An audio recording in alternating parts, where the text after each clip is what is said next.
Thank you, Mr. Mayor. That argument that you have just advanced, I'm afraid, will demoralise my constituents. They will see it's more fiddling whilst Barnes burns. 17 months ago, I asked you to accept this as force majeure and for you to act as mayor, for you to show some leadership, for you to show some determination and to show that you actually want to do something to meet an ever-present crisis. You've consistently failed to do this. You have repeated today that it's not your fault, that it's not me, Gov. It's not my responsibility, it is the government's responsibility.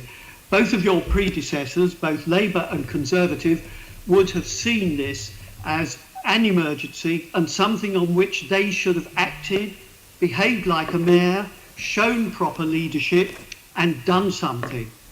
If you had acted 17 months ago, which was long before the COVID crisis, there would have now been a proper bridge up, running for everybody, which could replace what has happened. I want to know, Mr. Mayor, what you are going to do this afternoon with your shovel-ready scheme. If you are convinced that you can go ahead now, why don't you, and then present the bill to government and to the London Borough of Hammersmith? Listen to the last 4 minutes of that speech, and there's a question at the end, but that speech fails to have any reflection on either the facts or the reality.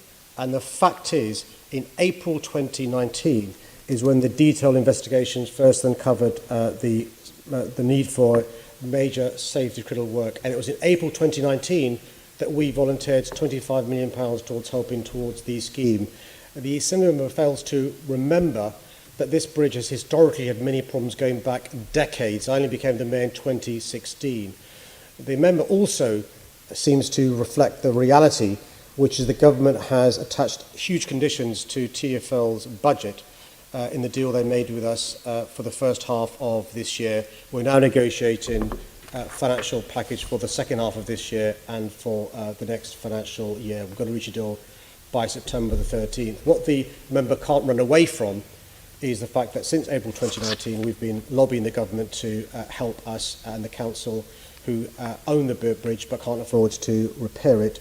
And if the member was being serious about wishing to have the bridge reopened sooner rather than later, he'd be lobbying his government friends to get moving. 7 months for the government to finally agree to a meeting with us, 3 separate bids put into the government and no response, and yet they announced a task force which I'm afraid do a lot of talking, but not very much fixing. What you don't remember is that in April 2019, I did say that this was force majeure and this was an occasion when you should act. We have consistently heard at every meeting of this Assembly since you've become mayor about things which you would like to do. We heard this very long speech at the very beginning about COVID and about the incompetence and the chaos and all the rest of it.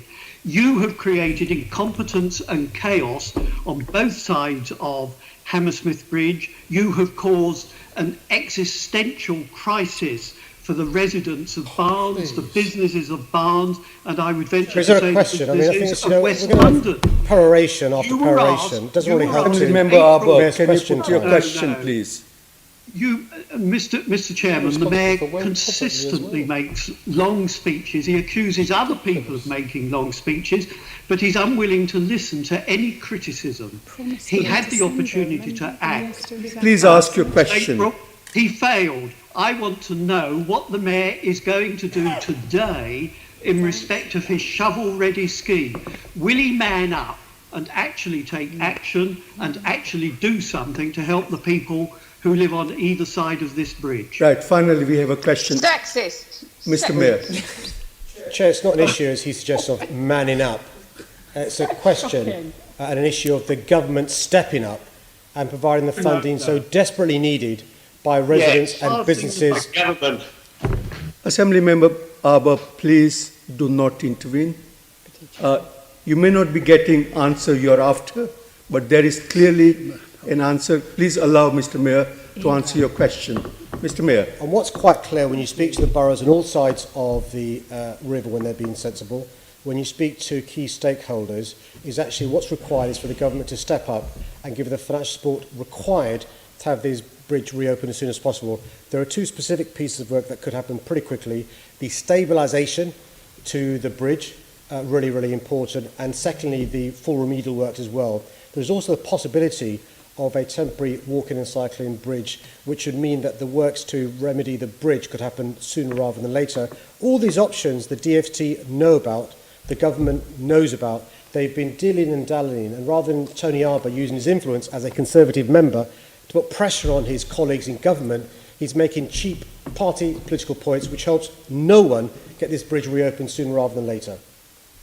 Not making cheap party political points. I'm asking you to act as mayor and to show some leadership. If you'd done it 17 months ago when I asked you to do so, we wouldn't be having these problems today. Thank you, Chairman.